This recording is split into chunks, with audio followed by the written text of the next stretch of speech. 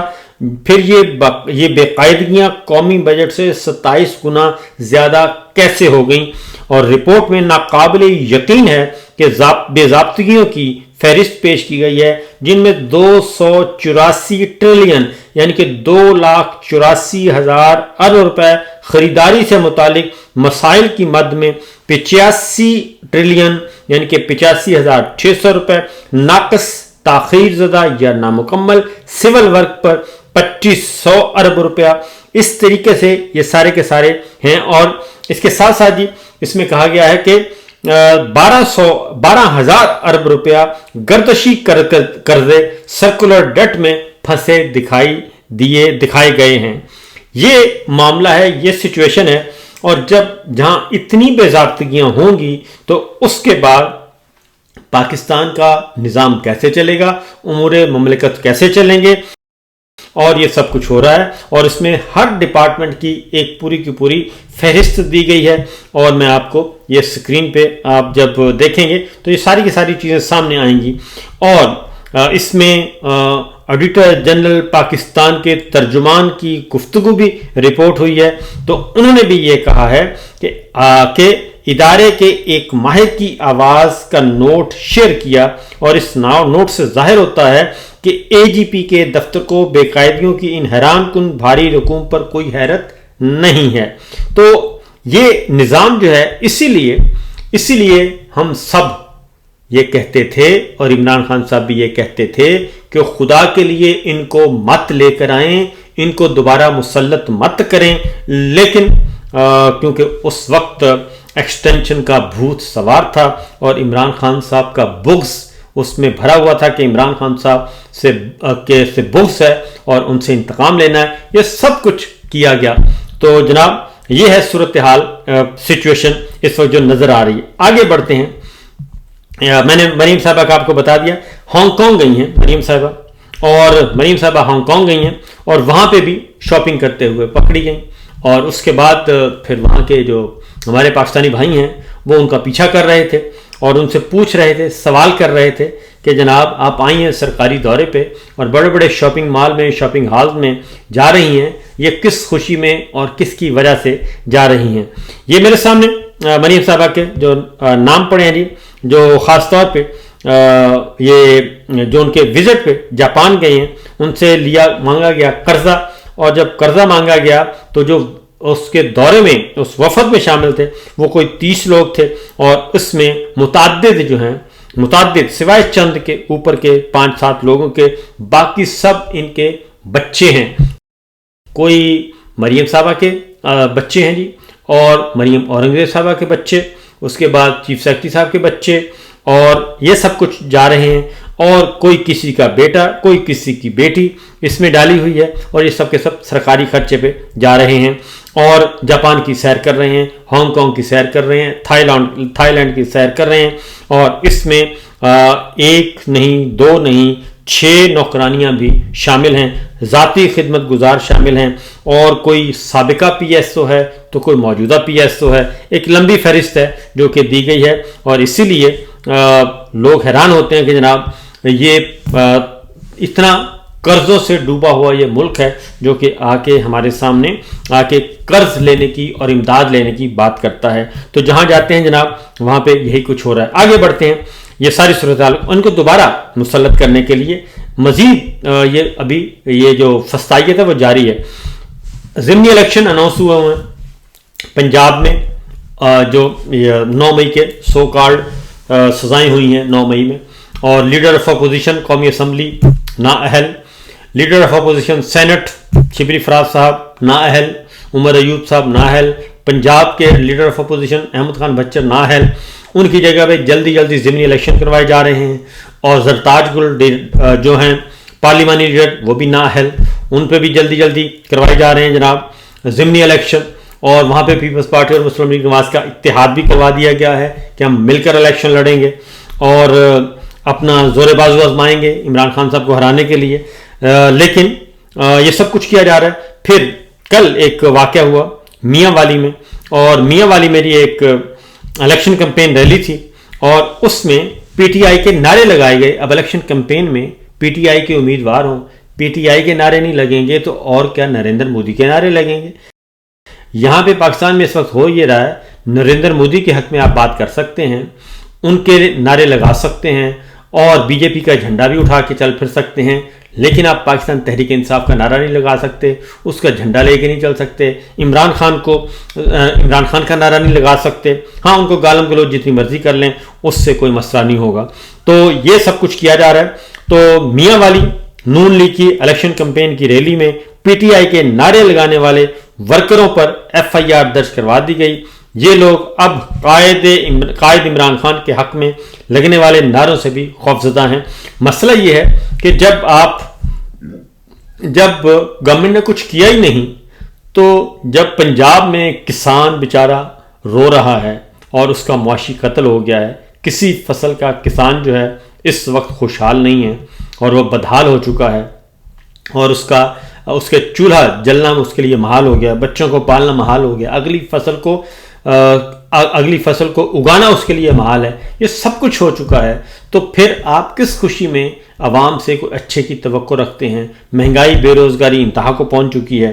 تو اگر عوام عمران خان کا نعرہ نہیں لگائیں گے تو پھر اور کس کا نعرہ لگائیں گے؟ اپنے کرتوت ٹھیک کر لیں تو میرا خیال ہے کہ نعرے بھی آپ کے لگنا شروع ہو جائیں گے. اب آتے ہیں جناب جو اسی لیے اقتدار کے ایوانوں میں بھی بیٹھے جو لوگ ہیں وہ بھی اب عمران خان کے حق میں بات کر رہے ہیں. عمران خان صاحب کی ضمانتوں پر رہائی کا حکم ہوا, 9 مئی کے مقدمات زمین بوس ہوئے سپریم کورٹ آف پاکستان سے, اور اس کے بعد اب معاملہ یہ ہے کہ جو پڑھے لکھے لوگ ہیں, بیرسٹر عقیل عباسی جو کہ بہت سخت گفتگو کرتے تھے عمران خان کے خلاف اور پی ٹی آئی کے خلاف, کل وہ یہ کہہ رہے تھے شیرازی صاحب کے پروگرام میں. انہوں نے کہا کہ دیکھیں جی, عمران خان کی جو ضمانتیں منظور ہوئی ہیں یہ بالکل درست ہوئی ہیں, اور لاہور ہائی کورٹ نے غلط فیصلہ دیا تھا. لاہور ہائی کورٹ نے ضمانتیں لے لینی چاہیے تھی عمران خان کی.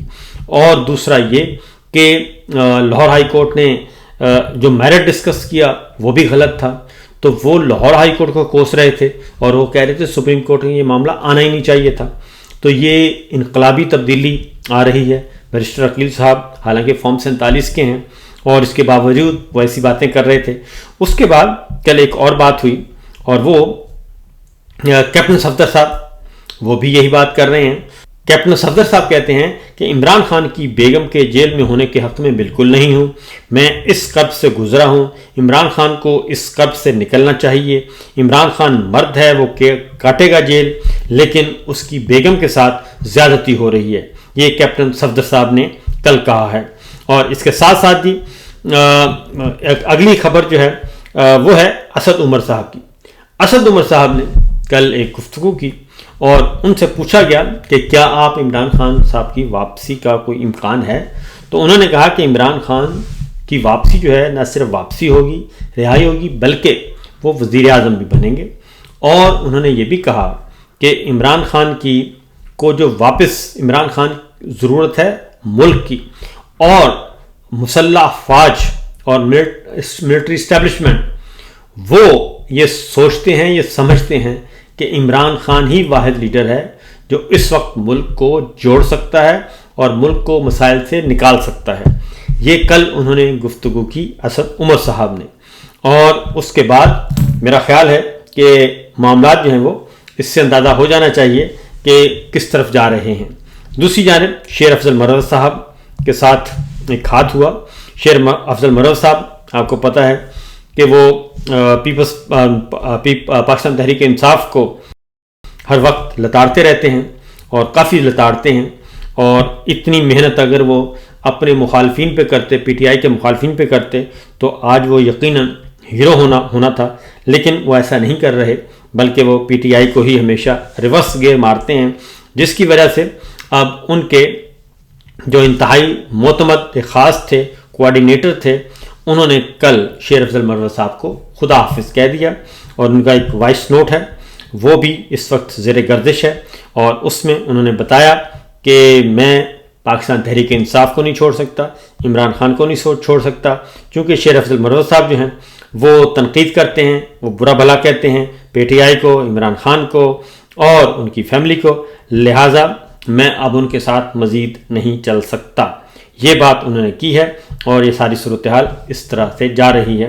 یہ میرے سامنے آپ کو دیکھ بھی لیں گے کہ ہانگ کانگ شاپنگ کرتے ہوئے مریم نواز صاحبہ کو شدید تنقید کا سامنا کرنا پڑا، کیونکہ وہ گئی تھی ہال میں اور شاپنگ ہال میں، اور وہاں پہ یہ شاپنگ واپنگ کوئی کر رہی تھیں اور وہاں پہ اوورسیز پاکستانیوں کے ہتھے چڑھ گئیں۔ یہ صورتحال ہے جناب، یہ سچویشن ہے۔ باقی خبریں انشاءاللہ اگلے ولاگ میں، فی الوقت دیجیے اجازت، اللہ حافظ۔